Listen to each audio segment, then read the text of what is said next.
Hi, this is Nick Freitas, and welcome to Making the Argument, the podcast and YouTube channel with all of your Making the Argument needs. Today, we're going to be talking about following the science, because I have to tell you, after coming out of legislative session this last couple months in the Virginia General Assembly, what I heard a lot coming from the other side of the aisle was that they're the party of science, they follow the science, and apparently the rest of us are all just a bunch of mystics reading horoscopes in order to decide what to do next. And it was incredibly frustrating. And I want to talk a little bit today on what do we mean when we say follow the science, and specifically, what does the left seem to mean when they say follow the science? Because there's a difference here. So let's start off with what science is not, okay? Science is not a person or an institution, all right? Just because a scientist says something doesn't mean that it's automatically true or automatically accurate. In fact, that's a wholly unscientific way to go about analyzing the information, data, or conclusions that somebody is putting forward, all right? Science is a process, it's a method whereby we look at observable reality and we come to conclusions, right? So I want to share a story. During the 2020 election cycle, I had a reporter come up to me, and this is going to come as a shock, but clearly this reporter was not a fan of Donald Trump, right? I know, right? Stop clutching your pearls. He wasn't a fan of Donald Trump, and he was asking me these questions about the pandemic. He was asking me the questions about COVID and the different things that we should follow. And of course, the question came up of following the science. And so I decided to do something differently here. And I looked back at the reporter. I said, well, can you tell me what you think science is? Right? And you would have thought I asked some off-the-wall weird question, right? Because of course, we all know what science is. Okay, great. If we all know, what's science? Explain it to me. Because again, the way I understand science is it's a method, it's a process.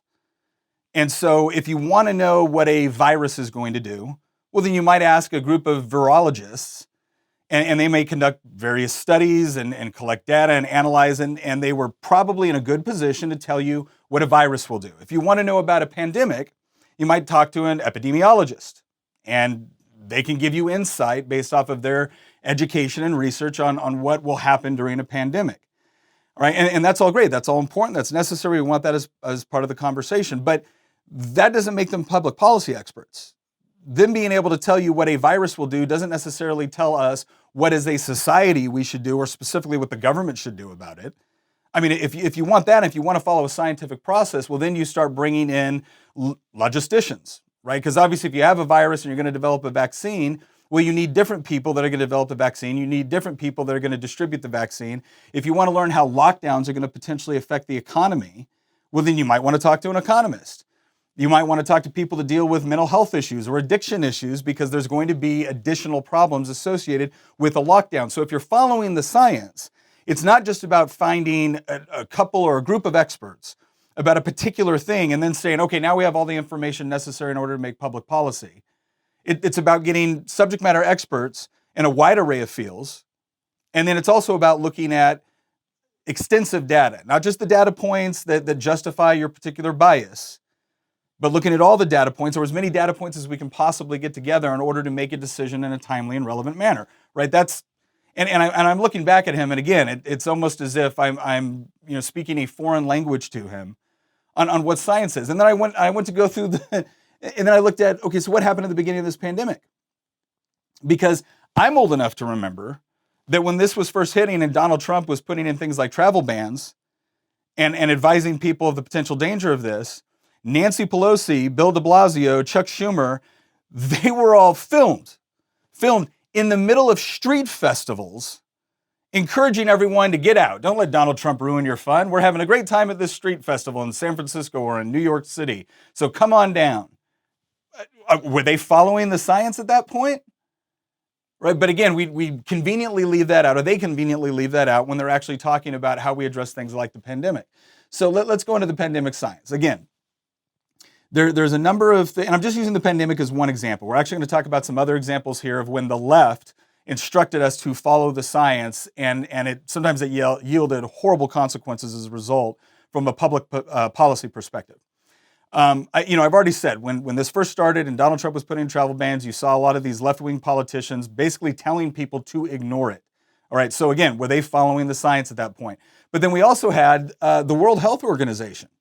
I remember when the World Health Organization was tweeting out, based off of data they got from the communist Chinese government, saying that the propensity for this to spread from person to person was incredibly low. Oh, really? Well, how did that work out? How did that work out? Should we have followed the science that the World Health Organization was putting out at that particular time and just, not done anything? Because after all, the science was telling us that this had a low propensity for person-to-person transmission. Right? So what science do you want to follow at that particular point in time? And do you want to leave that decision up to a centralized government authority that will just decide for all of us? Or do you want to put information out to the public and allow them to be able to decide for themselves? All right, so another thing that I find interesting is the more draconian the government lockdown, the more they try to base it off of, well, we're just following the science. Okay, well, now that we've established that they are picking and choosing which science to follow, maybe we should also look at what I talked about earlier. When you look at a particular problem and you want to take a scientific approach to it, again, you don't just get the virologists, the epidemiologists to look at the pandemic. You look at all of the other factors that are going to be affected as a result of the public policy that you put out. So if you're going to do an incredibly stringent lockdown, that's going to have factors beyond what you just intend. Obviously, your intention at there might be entirely noble. You might just say, you know what, this pandemic is spreading.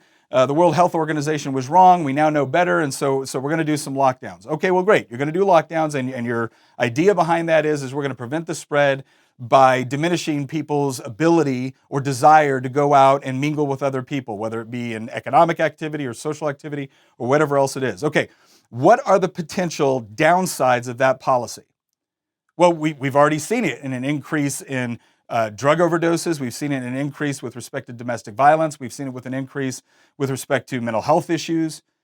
So if you're looking at this scientifically, you're going to take into account all of the negative effects that are inherent to COVID-19, to the pandemic. Then you're also going to look at the negative effects as a result of public policy that is directed at addressing COVID-19. And you're going to try to find out, like, okay, we know that there's bad things happening on both sides of this. One is a direct relation to the pandemic. One is in direct relation to our response to the pandemic, right? How do we mitigate this? But no. It's just, if you're locking everything down, you care about people. And if you're not locking everything down, clearly you don't care about Corona, right? Again, complete false dichotomy. It's this either or proposition that doesn't seem to add up or work well for anybody. And in fact, again, let's go ahead and follow the science here, because I want to read a quote for you.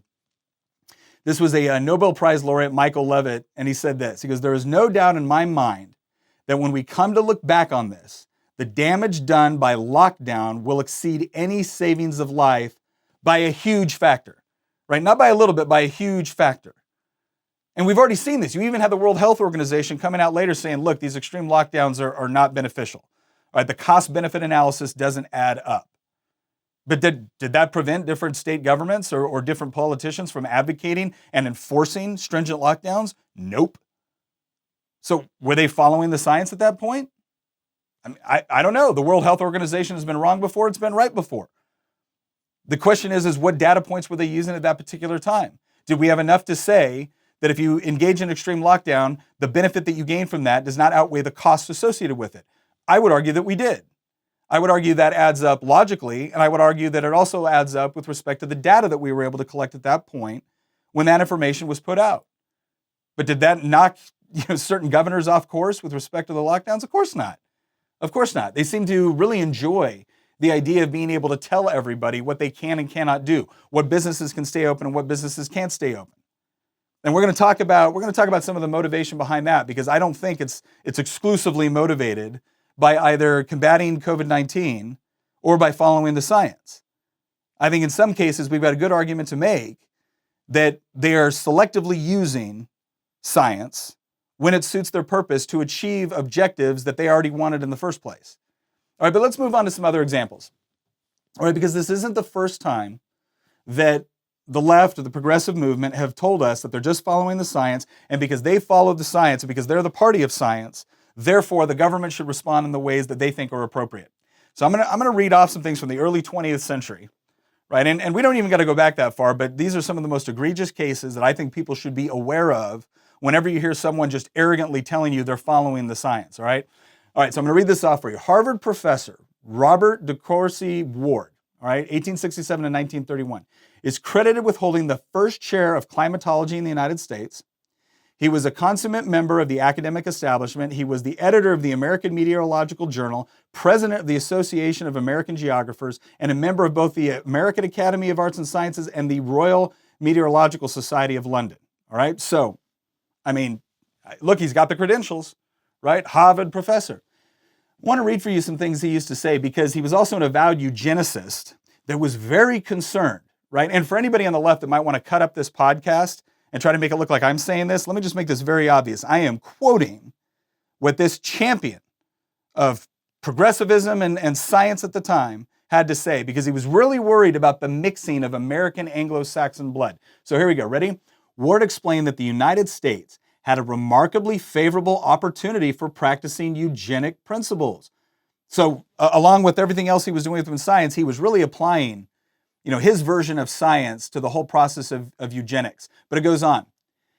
And he said there was a desperate need to do so because already we have no hundreds of thousands, but millions, in his words, of Italians and Slavs and Jews whose blood is going into the new American race. This trend could cause Anglo-Saxon America to disappear. Without eugenic policy, the new American race will not be a better, stronger, more intelligent race, but rather a weak and possibly degenerate mongrel. So you want to follow that science? Because this is not a one-off quote. You go look at the progressive era. You go look at what the left was pushing at this time in the name of progressivism.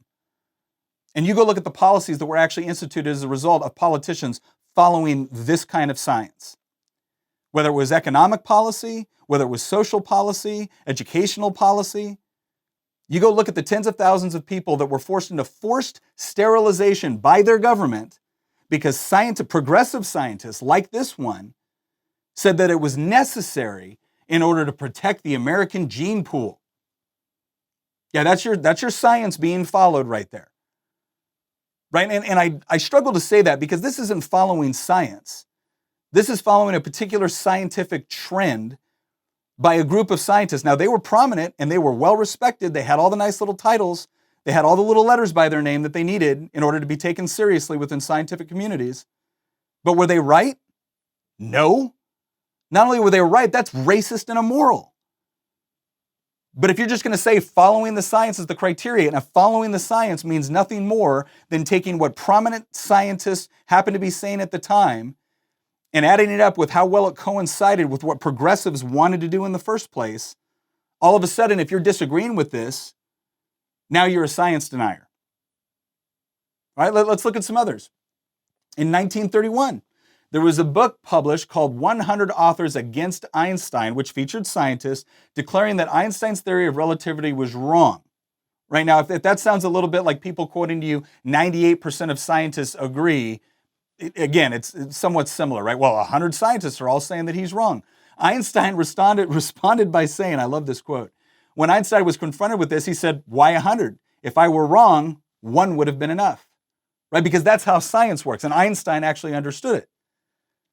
That science requires a healthy degree of skepticism.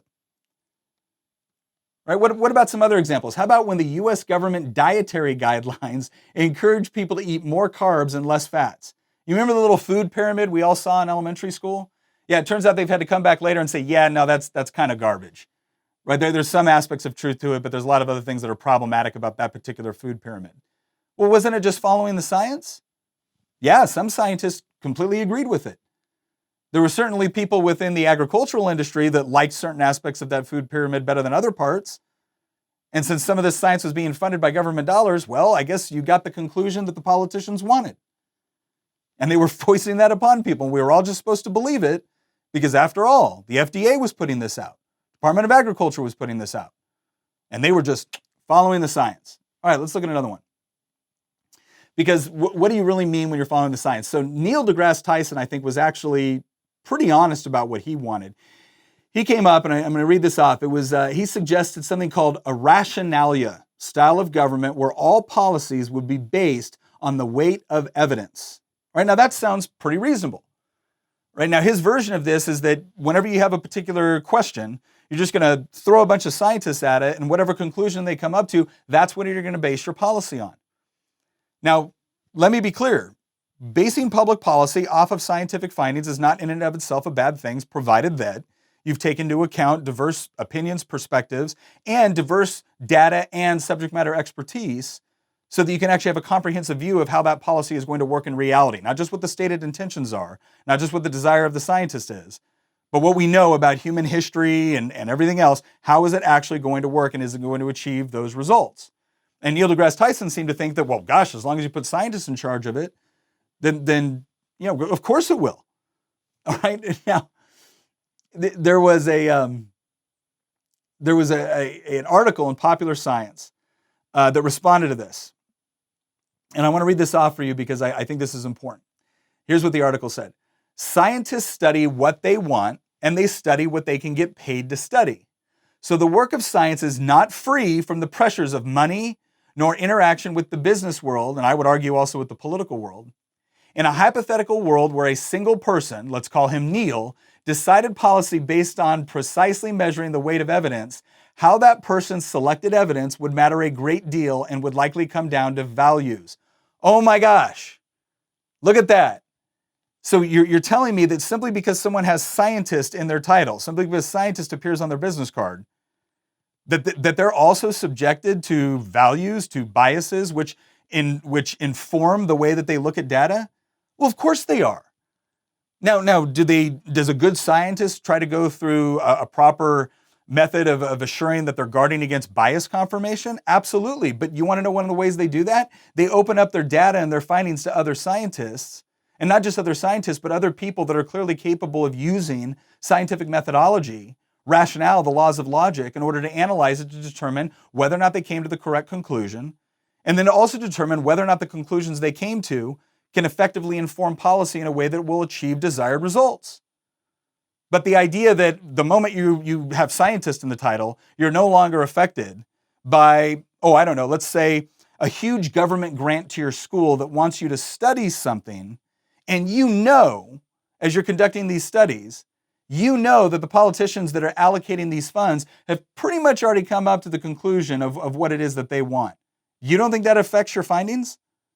I mean, it would be nice to assume that it doesn't, but I'm not exactly ready to hand over all of my freedom and decision-making power to a government agency simply because they found a scientist to confirm what they wanted to do in the first place. All right. All of this to say that, is science good or bad? The scientific method is a good thing, all right? But it's just that, it's a method. It's a process, okay? So let's look at what the scientific method is, all right? A good scientific method starts with asking a question, all right, or observing some sort of phenomenon.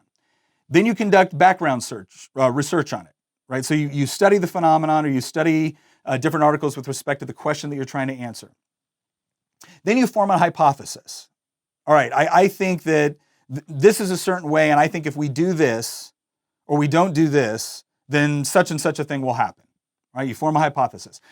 Then you conduct tests. You run different experiments, right? You might be able to do some of these experiments in a lab. You might have to do some of them, more from a sociological perspective. You might, have different people come in, ask them questions, see what the responses are. But you conduct tests, all right, that actually has data that you can measure, all right? After you get all that, you analyze your data. So you do your research, and then you determine whether or not your hypothesis was accurate, was it inaccurate, was it partially accurate, does it need to be adjusted, should more tests be conducted? And once you've done all that, you form a conclusion, right? And once you've formed your conclusion, you share the results. Now this part's important, because sharing results within a scientific framework is not just saying, hey, I did all this research, and this is my conclusion, so therefore agree with me. It's about sharing both your conclusion and the data, the research, and the testing that went along to help you form that conclusion. Here's one of the things that's really interesting with some of the science we're supposed to follow, especially when it comes to things like climate change modeling. You'll see all these dire predictions coming out, and then when other scientists say, okay, I see your conclusion, but I want to look at your data, the scientists will come back and say, well, no, you don't get my data. That's not scientific. That's saying, hey, trust me, I figured it out, do what I want. That's not scientific. So just as important as sharing your conclusions is sharing the data that help you get to those conclusions in the first place, so that other people, to include other scientists, can do a rigorous test of that data to determine whether or not the conclusions you come to are based off of the data or some sort of implicit bias that you had. Right? But again, many of our political leaders don't seem to be interested in questioning results when those results achieve what they wanted in the first place. So let's look at this.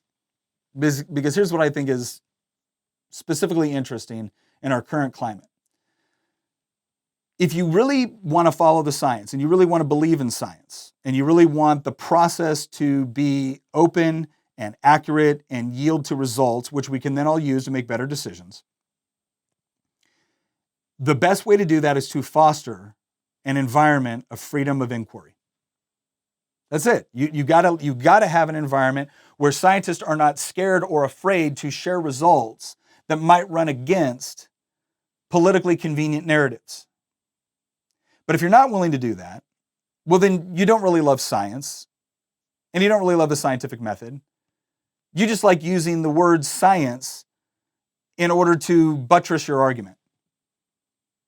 Agree with me because I'm the party of science. Agree with me because I'm following the science. Show me your data.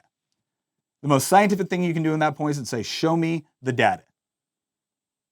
And then look at other approaches to that data. Or look at data that they use versus data that they chose to exclude. All right, so let's get back to what the scientific method is, all right? Again, I'll read this off because I think that it's not that the left isn't using science. And I'm making a differentiation here between the left and liberals. Because I've got liberal friends who I may disagree with on policy, but they do rigorously try to apply the scientific method, right? When they come up with a conclusion, they don't yell at me or scream at me or tell me that I'm wrong and I'm not following the science because I disagree with them, right? They just believe that science is led in a particular direction and they're very open to having an honest debate about it. But there's another form of utilizing the scientific method that is ultimately unscientific, right? And this is the way I think some people on the left, again, not necessarily liberals, but on the left, use the scientific method. Here's the question they start off with. How do I get reelected or accumulate more power and control? Right? So that's their question. What's the background research? Well, they conduct research that demonstrates that using the term science or giving your philosophy the thin intellectual veneer of scientific plausibility gives it weight in the public mind. Right? So the question was, how do I accumulate more power? Their background research showed that using the word science and attaching it onto your beliefs can actually help you get your policies pushed forward. So the hypothesis is if you can convince people that the government having more power will benefit the public will gladly surrender essential liberties in return for the promise of security. That's your hypothesis. The testing includes convincing people that freedom is a burden and what they really want is free stuff and to be absolved of responsibility for their own actions and to feel safe. All right, so those are the tests you're going to conduct. Right? What sort of policies that you can put out there that demonstrate whether or not your conclusion, not your conclusion, but your hypothesis is accurate. All right, so once you conduct all that testing, you come back and the conclusion is using tax dollars to fund scientific research will come to the desired conclusions of those politicians who want power and will achieve the desired result, right? So that's the conclusion. Again, they follow the scientific. Question was, how do I get power? Hypothesis was, if I can convince people and I can use the word science to convince people that government having more power is good for them is great. Testing included looking at ways to actually convince the public that freedom was a burden to them. Conclusions come, hey, let's use tax dollars in order to fund scientific research that will render the conclusions we want to push the policies we prefer. Next question is do they actually share their conclusions and their data? Not really. Not really. I mean, if you're going to share your conclusions and your data on a question like that, you better be really careful on how you do it. Better be really careful on how you do it. But if you use that process, and again, this is the way I think when the left talks about following the science, I think they have followed the science in that particular instance. That they have gone through a logical thought process of determining how the word science can be used to manipulate, or even how government-funded scientific research can be used to manipulate the public into surrendering essential liberty in favor of government power and control, because that's going to make them safer. And if you don't believe that, you must be a science denier. So what's the takeaway from all of this? is science is a good thing. Right? Let's just be very blunt about that. The scientific method is a wonderful tool that we can use to make observations about observable reality in order to come to logical conclusions about why things happen and potentially what we should do about certain things. And that scientific method is neither left-wing nor right-wing. It just is what it is. It's a method. But more and more what we are seeing right now is the good name of science being used as a tool of propaganda. And what is the purpose of propaganda? Again, it's not to inform. The purpose of propaganda is to intimidate and humiliate. It's not there to foster additional debate or discussion. It's there to shut it down. And so anytime you hear someone on the left talking about how much they love science or talking about the science being settled on a particular issue, the question I want you to ask them right off the bat is, describe the scientific method for me. Because I think you will be shocked at how many people claim to love science, the same people that opine on everything within the realm of politics, who claim to love science, who cannot even tell you the basic structure of the scientific method, the very building block upon which scientific research is based. Now, before you ask that question, one bit of advice. You better know what the scientific method is before you ask, because if they turn around and ask you and you don't know, well, you end up looking just as foolish. All right, but understand that. Ask that question. So when your kid comes home from college and starts talking about following the science, ask them what the scientific method is. If they know what the scientific method is, great. Now start to ask them, what sort of data was included in your research? What sort of data was excluded in your research? Was that data presented, or were those findings presented by someone that was an expert, not only in the field they were discussing, but if there's actually a public policy approach assigned or attached to this conclusion, are they a subject matter expert in public policy? Did they look at all the other data that would actually go into determining whether or not the public policy would achieve the desired results? If they didn't, well, we got a problem. And now we're no longer talking about the realm of science. We're talking about the realm of political theory.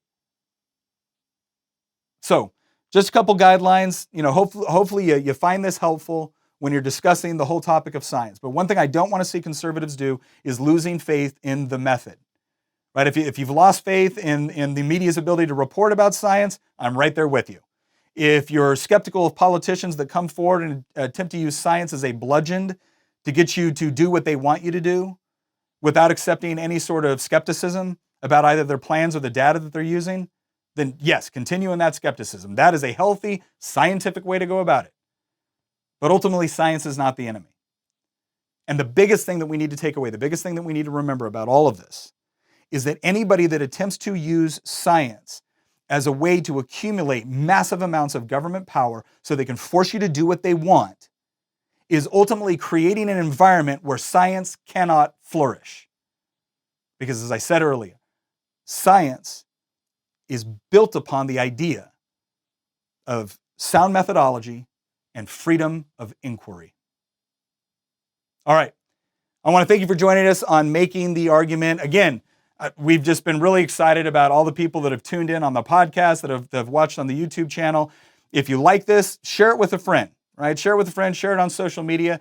But always, always, always go on, write us a 5-star review. Let us know what you're thinking. Give us feedback for future episodes that you would like to see. Once again, thank you for joining us, and we will see you next time.